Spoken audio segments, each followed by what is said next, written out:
En la segunda mitad de la década de los 50 del siglo XIX, los progresistas acabarían escindidos en dos grupos, la Unión Liberal y el Partido Demócrata. En el 56, Leopoldo O'Donnell era presidente del gobierno.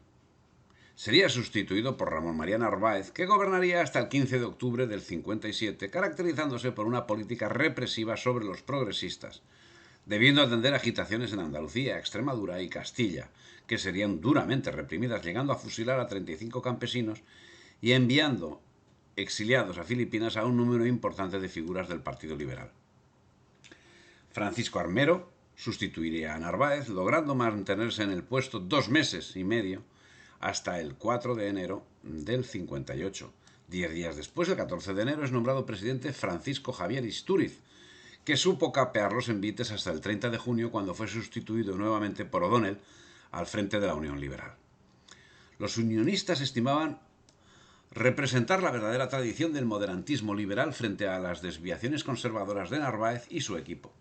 En realidad, esas disputas constituían un entretenido juego personalista en que se dirimían ambiciones de bajo cuño, de baja estopa, sucias, estimuladas por la desgraciada intervención de Isabel II y sus consejeros en la vida política. El país se mantuvo ausente de esa farsa. Se cuidaban de dar testimonio de él los caciques, intermediarios políticos entre el pueblo y el Estado, surgidos al calor de la atonía de la masa neutra, o sea, de aquellos que nada tenían a ganar jugando las cartas de la reforma o de la reacción. El gobierno O'Donnell, forzado por el creciente desprecio por la corona, que se veía sujeta a las crueles críticas, justificadas por una actuación inaceptable tanto en los aspectos políticos como en los humanos, llevó a cabo un teatro dramático con la aquiescencia y el control británico, naturalmente. Tal fue la Guerra de África de 1859-1860, la expedición a Conchinchina de 1859 y la expedición a México de 1862, y a todo ello se le añadió el pronunciamiento carlista de 1860 en San Carlos de la Rápida. El 2 de marzo de 1863, agotado el fuelle progresista, se desintegra el partido de Unión Liberal y cae el gobierno O'Donnell.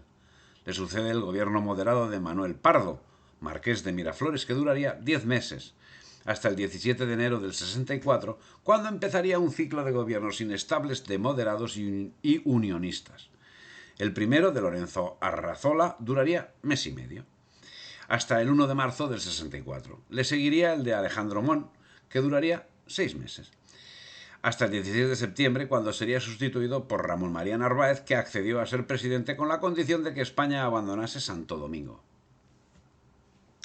Imposición británica, naturalmente. Prácticamente sería el único logro, ya que aguantaría los envites hasta el 21 de junio del año siguiente, 1865. La caída de Narváez trajo consigo el regreso de O'Donnell, que lograría permanecer en el puesto hasta el 3 de enero del año siguiente, cuando fue depuesto por el general Prim, tras lo cual se exilió a Biarritz. Curiosamente no se exilió a Inglaterra, falleciendo el 5 de noviembre del 67. El 1 de abril del 64, Emilio Castelar rinde homenaje a sus tutores cuando proclama: «Oh, mientras Inglaterra saluda al héroe de nuestra raza, al mantenedor de la República Romana, al soldado de la retirada Venecia, mientras Inglaterra saluda así la libertad, nosotros, la nación de 1808, de 1812, nos convertimos en aduladores de todas las tiranías, en restauradores de poderes caídos». Eso decía Castelar. Él, justo, que era un servidor de Inglaterra. El 12 de abril del 64 seguía señalando Castelar: «El mayor de nuestros males, el más enconado, es la corrupción electoral». Castelar acusa al partido moderado de extranjerizante y apóstata y señala nominalmente a Istúriz, Galiano, González Bravo, Arrazola, Nocedal, Narváez, Donoso Cortés, Toreno, etc. A todos. El 24 de septiembre del 64, Emilio Castelar señalaba el ministerio de Narváez como una emboscada contra la libertad. En fin, largos discursos con una palabrería increíble. El 25 de septiembre seguía diciendo: como el barro mancha, como el veneno mata, el general Narváez deporta y fusila.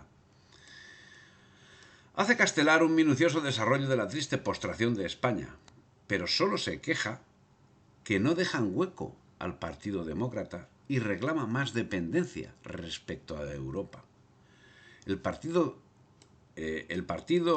progresista dice: todo lo debe, absolutamente todo, a la revolución. Por la revolución dio el código de 1812. Por la revolución subió al poder en 1820. Por la revolución venció en 1836 y promulgó la Constitución del 37. Por la revolución dominó de 1840 a 1843. Por la revolución volvió a subir en el 54. Que se nos cite una sola vez, una sola, en que el Partido Progresista haya sido llamado legalmente al poder, y nosotros le quitaremos el dictado de revolucionario. Seguía diciendo Castelar, porque todo esto lo está diciendo directamente Castelar, esto no son palabras mías. Seguía diciendo Castelar el 23 de septiembre del 64, cuando acusaba al Partido Moderado, diciendo: él inauguró el reinado de la inmoralidad, dio bailes donde se robaron cucharillas, tramó conjuraciones donde nacieron esbirros de Boulov, entregó a los mares buques podridos, al hombre del pueblo trigo averiado, a la banca proyectos de ferrocarriles que eran una gigantesca estafa. Y terminaba diciendo: es preferible la suerte de nuestros padres en 1823, en el cadalso, en el destierro, a nuestra suerte, porque ellos eran víctimas de la tiranía antigua, y nosotros, si no tenemos energía y virtud bastante para desenmascarar la tiranía moderna, seremos sus cómplices. Se dieron una semana los parlamentarios para continuar las entrevistas, pero los acontecimientos de Madrid dieron un vuelco sensible al asunto, ocasionando una conspiración dentro de los rebeldes que acabaron asesinando a su jefe, Salcedo, que fue sustituido por Gaspar Polanco, quien dilató la entrevista. Porque el gobierno de Madrid iba a darles, sin condición alguna, dice, todo lo que yo les ofrecería a trueque de una sumisión absoluta. Pero los políticos seguían en su circo. Y Castelar señalaba que entre el general Narváez y el Partido Liberal hay un mar de sangre. A finales de diciembre se producen acciones tendentes al entente entre el Partido Progresista y el Liberal, en medio del más estéril enfrentamiento entre partidos. Y seguía señalando Castelar: ¿qué somos en el régimen constitucional vigente? Nada. ¿Y qué debemos ser? Todo. ¿Qué es nuestra política? Un neocatolicismo venenoso que llega a emponzoñar el alma de este país, que lo abate, que lo envilece. Es necesario que nos quitemos de encima tamaña lepra. Nuestra política americana es dañosa porque el neocatolicismo la envenena. Absolutista es la reivindicación de territorios independientes. Absolutistas las empresas que amenazaban la democracia en América. En 1864 les quedó claro a la opinión pública, que el trono estaba en manos de una camarilla, que la oposición estaba encarnada en Sor Patrocinio, Monseñor Claret, o sea, el padre Claret, y el favorito de turno. La prensa republicana, especialmente el Gil Blas y la progresista, convirtieron a estas personas en personajes de chistes y coplas, que hoy además los podemos encontrar, si miramos imágenes en internet, las encontraremos representados en imágenes del momento. Y la reina, ensimismada en placeres carnales, aparecía indiferente a la situación de su pueblo. A esta imagen de reina egoísta, ociosa y despreocupada le añadieron dos denuncias: el enriquecimiento ilegal conseguido a partir del artículo El Rasgo y la ingratitud mostrada a través de la crueldad consentida la noche de San Daniel de abril de 1865, de lo cual hablamos en otro lugar. A partir del 65, el ambiente político se enrareció más si cabe con la ofensiva conservadora. Se produjeron destituciones de catedráticos y la represión de manifestaciones estudiantiles. Un artículo de Castelar acerca de los bienes privados de Isabel II motivó indirectamente la represión cruenta de manifestantes republicanos en la tristemente conocida Noche de San Daniel. Continuamente se producían fogonazos republicanos o algaradas antimonárquicas. Nuevamente tomó O'Donnell las riendas del gobierno en el 65. Al año siguiente se produjo la intentona de Prim y poco después se produciría la Guerra del Pacífico y la rebelión de los sargentos de San Gil. Y Castelar dijo: ¿quién representa la libertad de conciencia en el siglo XVI? España no, ¿eh? Holanda, las Provincias Unidas. Cuando España estaba marcando en el mundo la justicia universal y perseguía piratas holandeses, resulta que para el señor Castelar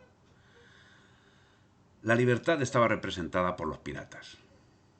Y seguía diciendo el señor Castelar: ¿quién representa la resistencia a este principio? La Casa de Austria. Holanda luchó desesperadamente con la dinastía que representaba la supresión de la conciencia humana. Lo blanco, negro. Lo negro, blanco. Holanda, aislada, sin tierra casi, circuida de los principales ejércitos del mundo, auxiliada por débiles amigos, logró vencer al formidable imperio. Primera transformación revolucionaria del poder. Le faltó decir gloria a Holanda. Y a Inglaterra, bueno, ya lo dijo de otra manera. Se debatía el reconocimiento, en esos momentos, se debatía el reconocimiento del Reino de Italia, la libertad de prensa, la nueva desamortización, la enseñanza, la corrupción, la reforma electoral. En fin, todo eso suena como a siglo XXI.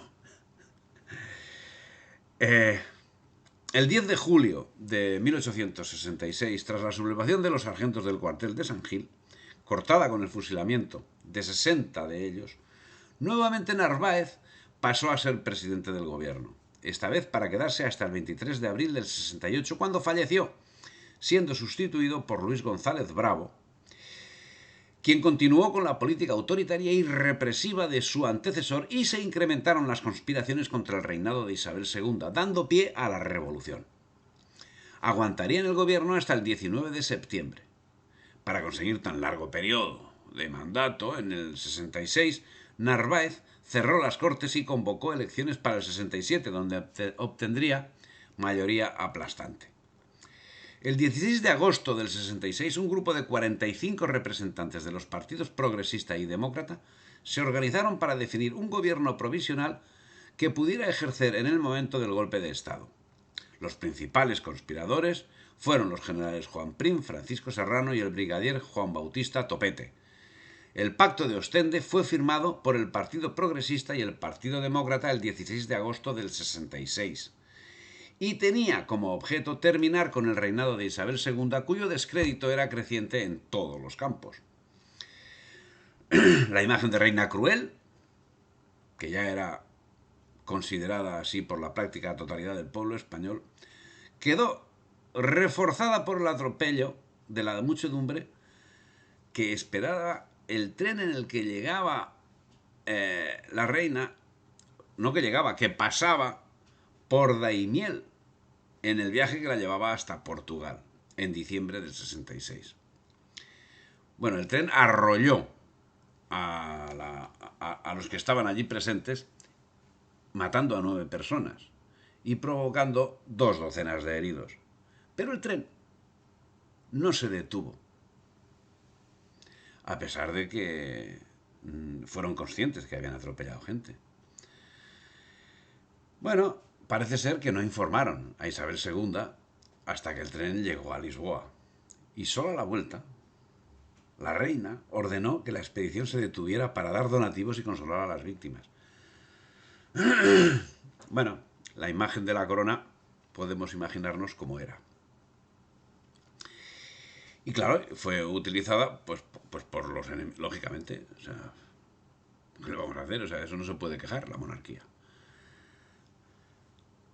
Una clandestina Junta Revolucionaria de Madrid publicó un manifiesto el 1 de enero del 67, del año siguiente, en el que calificaba de espantoso crimen el accidente de Daimiel, cometido por una reina que corría en pos de una nueva intriga o un nuevo devaneo. Isabel II, decía el escrito, había pasado por encima de los cráneos de los infelices impelidos a aquel sitio por el látigo de los agentes del gobierno, sin que en su alma impía encontrase la reina un solo minuto de atención, consuelo y amparo. Ahí queda. El Pacto de Ostende, firmado en esa ciudad belga el 16 de agosto del 66, fue el resultado de la actividad de Prim tendente a la convergencia de unionistas, progresistas y demócratas con el fin de derribar la monarquía de Isabel II, que contra el parecer del gobierno apoyaba a Pío IX en la cuestión de la unificación de Italia, y a este hecho se unían otros de escándalo público protagonizados por la reina. Se nombró una asamblea constituyente bajo la dirección de un gobierno provisional, la cual decidiría la suerte del país y la forma de su gobierno. Tal asamblea debía ser elegida mediante sufragio universal directo y restringido a los varones. A este pacto se van a unir a lo largo del 67 los militares de la Unión Liberal, cuyos generales habían sido desterrados por la política autoritaria de Narváez y de González Bravo. El golpe, preparado en el exilio, tuvo también colaboradores en el interior como el general Serrano y el almirante Topete. En el Pacto de Ostende, los demócratas y progresistas robustecieron sus relaciones el 30 de junio del 67, cuando se unió a la conspiración la Unión Liberal de Serrano. Con esta adhesión, la Unión Liberal se pasaba al campo anti-isabelino y era ya la clave para la caída del trono de Isabel II. Y llegó septiembre del 68. Curiosamente, coincide con la Revolución Gloriosa de 3 siglos atrás en Inglaterra. Esto también conviene remarcarlo. ¿Será curiosidad? Pues será curiosidad. Pero es curioso que septembrina se llame en un sitio, septembrina se pase en el otro, y ella una diferencia exclusivamente de siglos, no de años. Bueno, cuando llegó septiembre del 68, cuando como consecuencia de la Gloriosa dio comienzo el sexenio democrático, iniciándose con un gobierno provisional. El periodo comprendido entre octubre del 68 y diciembre del 70 es conocido como interinidad española, un periodo de especial efervescencia revolucionaria. Si ya había, ¿qué sería en ese momento? El gobierno provisional eliminó toda referencia a los Borbones en los símbolos nacionales, en las monedas y en los sellos. La Casa Real era vista como la causa principal de todos los males que sufría España, y su sola desaparición con aquel abajo lo existente era vista como el inicio de la regeneración. Los Borbones habían retrasado al país política y económicamente, separando al pueblo español de los más avanzados de Europa. Era una corte corrupta, sanguinaria, inmoral, antiliberal e ingrata, una dinastía de miserables y traidores. Bueno, sí, pero al servicio de Inglaterra, unos y otros. El periodo histórico 68-74 se conoce como sexenio democrático. También ha recibido el adjetivo de revolucionario porque durante 6 años España conoció una agitada etapa de cambios políticos, movimientos sociales, conflictos armados y disturbios de todo tipo. Parecía la culminación del proyecto democrático para España. La Revolución del 68 además supuso la implantación del sufragio universal masculino en España. Conllevó la polémica sobre la edad mínima para votar, que de nuevo surgió en las elecciones del 73, las únicas elecciones a Cortes de la Primera República. El gobierno provisional en manos de la llamada coalición monárquico-democrática, que era la Unión Liberal más los progresistas y los demócratas, puso el listón del sufragio universal masculino en los 25 años, mientras que el Partido Republicano defendió poner la libertad de voto a los 20 años. La campaña se centró exclusivamente en una opción fundamental, o forma republicana o forma monárquica de gobierno. El gobierno provisional se apresuraba a proclamarse monárquico, pero decidido, fiel a sus principios democráticos, decidió respetar el criterio de la mayoría. Del lado monárquico había dos vertientes: la monarquía democrática, que defendían los partidos coaligados protagonistas de la revolución, y la resurrección del pleito monárquico absolutista. Los carlistas, expulsada a la reina, patrocinan la candidatura del pretendiente, don Carlos. Y aunque en esta campaña su éxito es muy escaso, en adelante conseguirán triunfos electorales inesperados que presagian y anuncian lo que tenía que venir: una tercera guerra carlista, como vino. Los partidos absolutistas, que intervienen dentro de los moldes de la monarquía constitucional, aceptando la participación electoral, estaban fuera de la triple alianza monárquica y no habían colaborado en el derrocamiento del régimen. Pero no perdieron la oportunidad y acudieron frente a las opiniones preponderantes republicana y monárquico-democrática. Una vez aprobada la Constitución, el general Serrano fue elegido como regente y Prim pasó a dirigir el gobierno. Pero bueno, a Prim lo asesinarían cuando ya había captado al nuevo rey. Y tras el asesinato de Prim, Práxedes Mateo Sagasta sería el presidente del gobierno provisional desde diciembre del 70 hasta enero del 71, cuando asumió el cargo de ministro de la Gobernación hasta el mes de julio, volviendo a ser presidente entre diciembre del 71 y mayo del 72.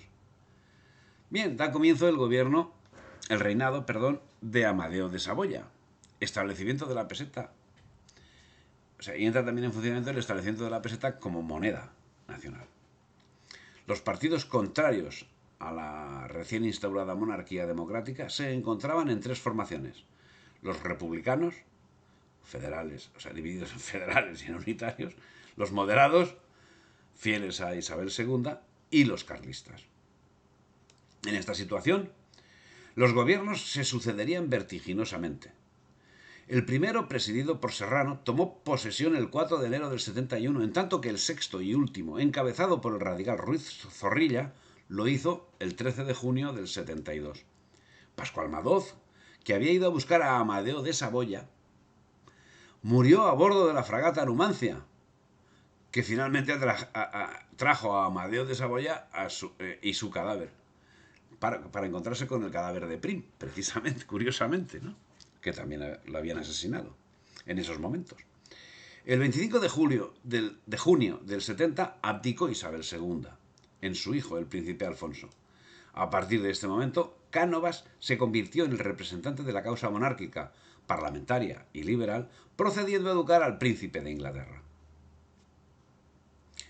De Inglaterra no, bueno, o sí, procediendo a educar al príncipe en Inglaterra. Curiosamente, en Inglaterra. Ya en 1871, las disputas parlamentarias se centraron entre dinásticos y antidinásticos, en sesiones que, según Pi y Margall, fueron tumultuosas, turbulentas, sin que se viera medio de calmar los enardecidos ánimos. ¿Cómo debían ser? Estando hecha la definición por Pi y Margall. ¿Cómo debían ser? Madre de Dios. En medio de estas disputas, el 18 de junio, el anticlericalismo se escandalizó porque los católicos pretendían celebrar el 25º aniversario del nombramiento de Pío IX. Y se produjeron incidentes, siendo además que, convocado el Concilio Vaticano I, las autoridades españolas negaron el pasaporte a los obispos para evitar su concurso en el mismo. El 25 de julio del 71 constituía gobierno Manuel Ruiz Zorrilla, que duró lo que duraron las vacaciones parlamentarias. El 5 de octubre es sustituido por José Malcampo, quien por orden de Amadeo de Saboya acabó por suprimir las Cortes ante el guirigay en que había acabado sumiéndose. Se reabrirían las Cortes el 21 de diciembre, teniendo como presidente del gobierno a Sagasta, quien, dadas las fechas, las cerró de nuevo hasta el 22 de enero, cuando encontró un Congreso que le interrumpía constantemente con sus abucheos. Los tumultos desembocaron en la disolución de las Cortes el día 24, dos días más tarde, convocándose elecciones para el 24 de abril. El 9 de octubre del 71, el Partido Progresista, que había dirigido Prim, se dividió entre el ala derecha de Sagasta y el ala radical del jefe del gobierno, Ruiz Zorrilla, que desde el 20 de julio anterior era grado 33 de la masonería y gran maestre que presidiría la misma hasta el 1 de enero del 74. Perdón que me ría, pero es que o esto me echo a llorar. En medio de constantes alborotos, las Cortes, que serían clausuradas el 21 de diciembre del 71, reabrieron el 22 de agosto del 72, siendo el Congreso fuente de tumultos que finalizarían con una nueva disolución llevada a cabo 2 días después, el día 24, cuando se convocaron nuevas elecciones para el 24 de abril. Con la sorpresiva dimisión de Amadeo I, es proclamada la República, que pasa a ser presidida por Estanislao Figueras, mientras arreciaba la guerra carlista y se hundía la economía. Suiza y Estados Unidos reconocían el nuevo régimen. Si te ha gustado el vídeo, dale me gusta, comparte y suscríbete al canal.